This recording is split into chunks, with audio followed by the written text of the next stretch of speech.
know who loves Gen 1 Pokemon? Pokemon! We're talking Game Freak, Creatures Inc., the Pokemon Company, and all the staff behind the franchise. They absolutely love the Kanto Pokemon. When they needed older Pokemon for Gigantamax forms and Mega Evolutions, they mostly chose the Kanto mons.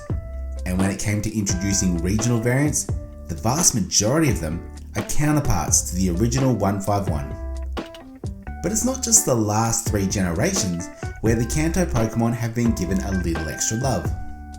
Back in Johto, a handful got additions to their evolutionary lines. Then when Gen 4 decided to give evolutions to existing Pokemon, you guessed it, Gen 1 was preferenced. But unfortunately, not every Gen 1 Pokemon has been given love by way of a new form or evolution. And in truth, it seems that Pokemon want you to forget about some of the creatures from the Kanto region. So in today's video, we're going to look at 7 evolutionary lines that have gotten next to no love from Pokemon since the first generation.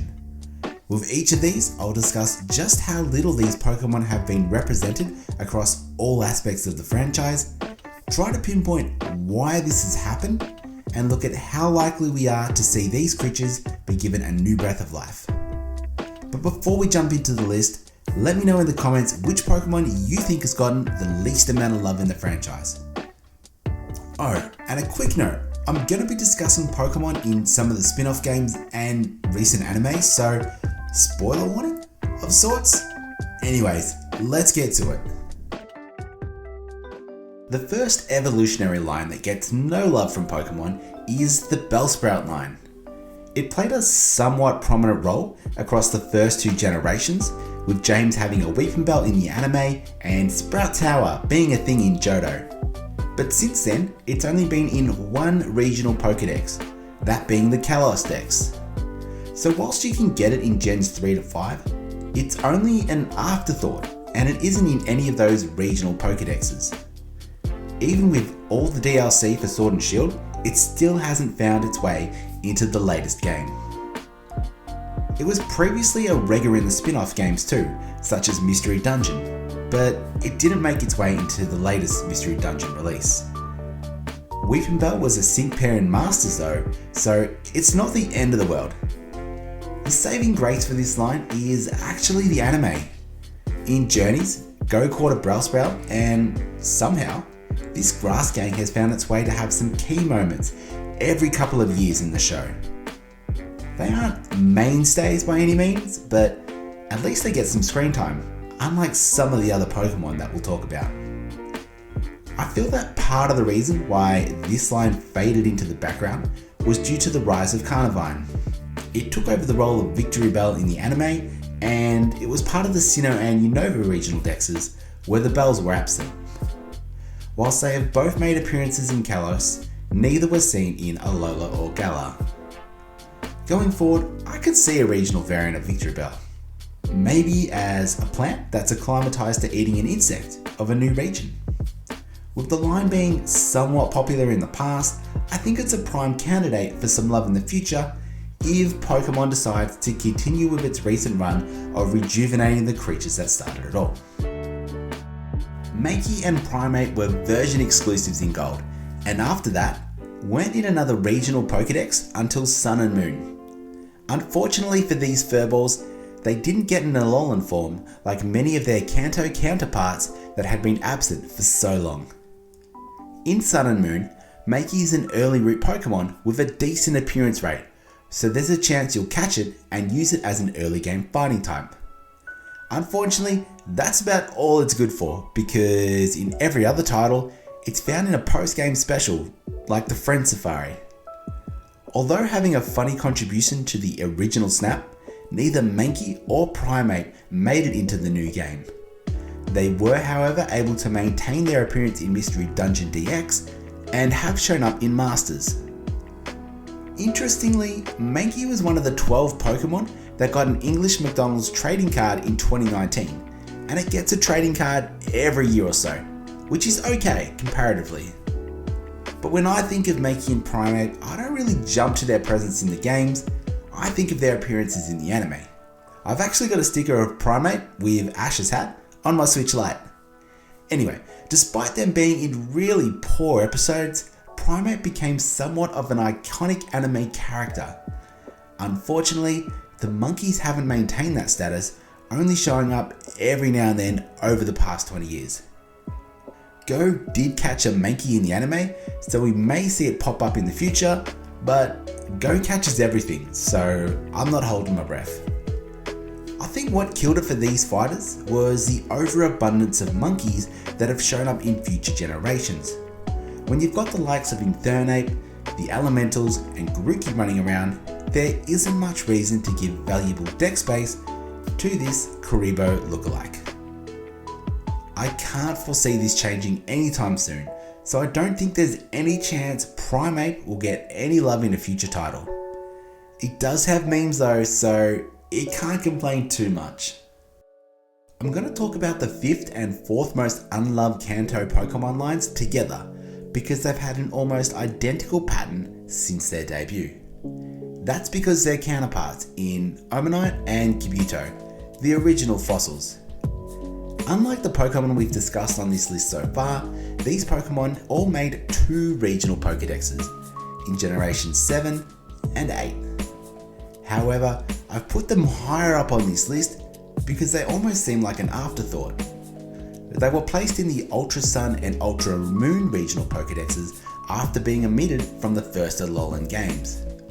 And similarly, they were only introduced in the Crown Tundra regional decks after being overlooked for the base game and its first DLC. It's a bit of a fall from grace for these once revered fossils. The easy answer to why they've been omitted from most games is because each generation a new fossil comes along and they take centre stage.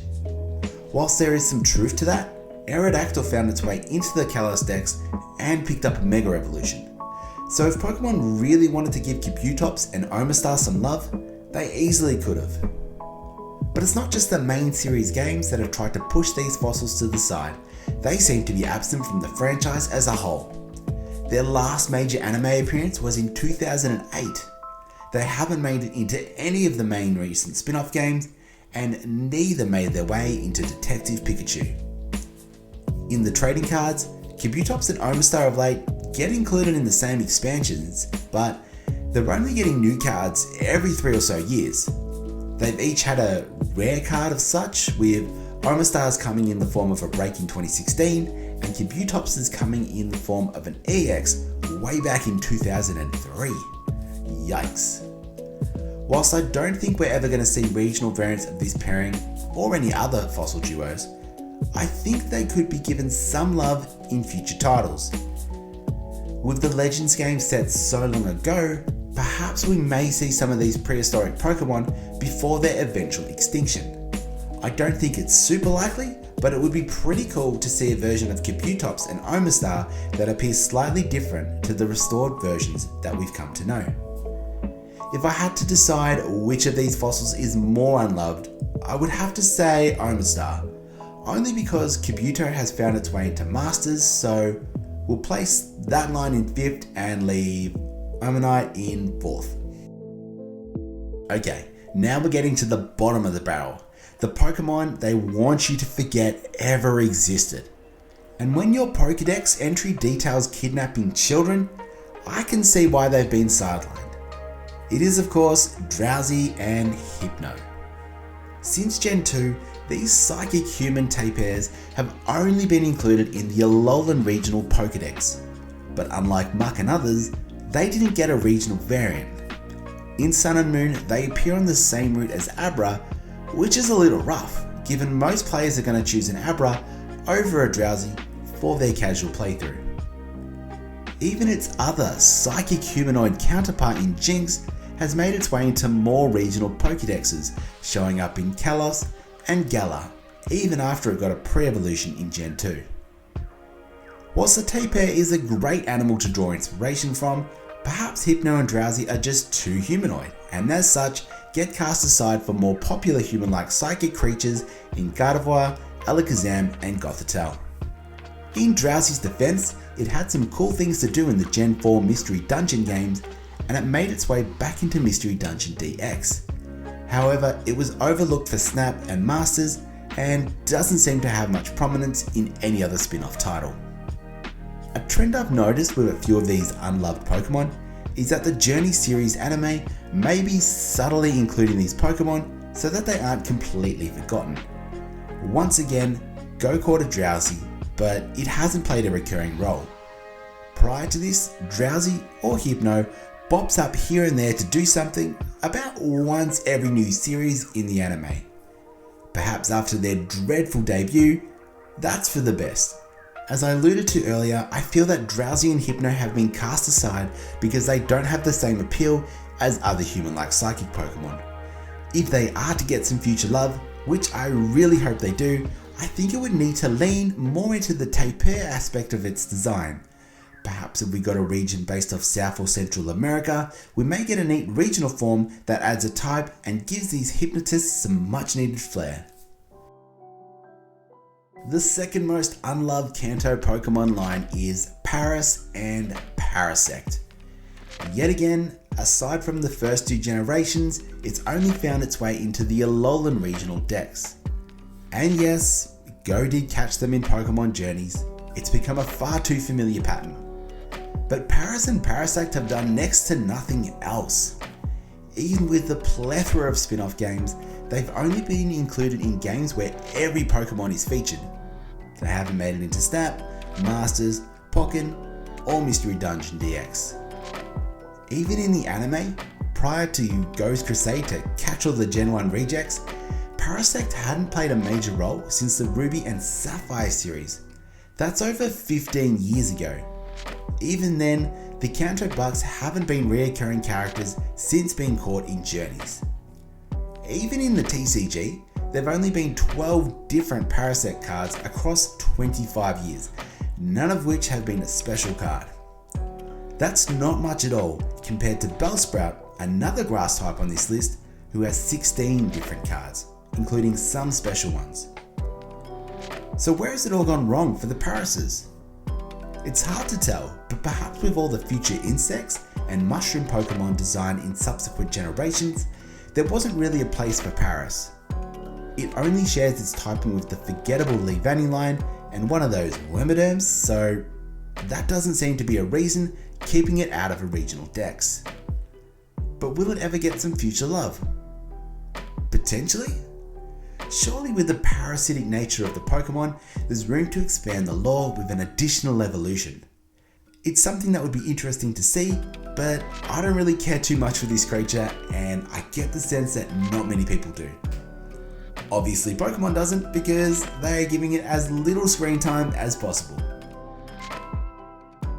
Now before we go on to the most unloved Pokemon from Kanto, I want to touch on an honourable mention. Hitmonchan and Hitmonlee.